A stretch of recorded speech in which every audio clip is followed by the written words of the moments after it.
بسم اللہ الرحمن الرحیم۔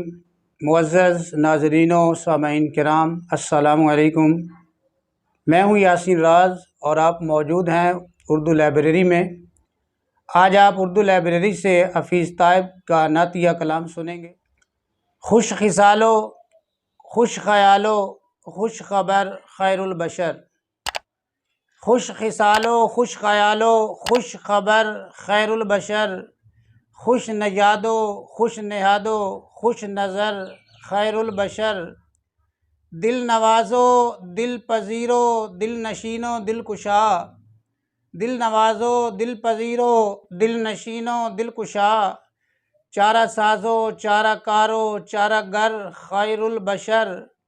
سر بسر مہر و مروت سر بسر صدق و صفا، سر بسر مہر و مروت سر بسر صدق و صفا، سر بسر لطف و عنایت سر بسر خیر البشر، صاحب خلق عظیم و صاحب لطف عمیم، صاحب خلق عظیم و صاحب لطف عمیم، صاحب حق صاحب شق القمر خیر البشر، کارزار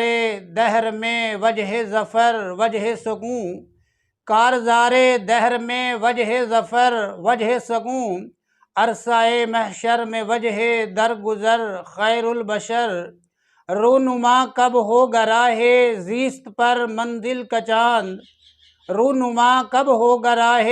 زیست پر منزل کا چاند، ختم کب ہوگا اندھیروں کا سفر خیر البشر، کب ملے گا ملت بیضا کو پھر اوج کمال، کب ملے گا ملت بیضا کو پھر اوج کمال،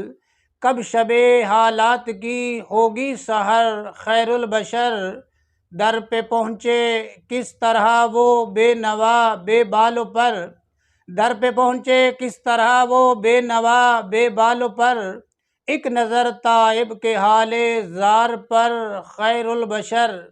جی ناظرین کرام، یہ تھا حفیظ طیب کا نعتیہ کلام۔ ملتے ہیں انشاءاللہ نئے کلام کے ساتھ، تب تک کے لیے اجازت۔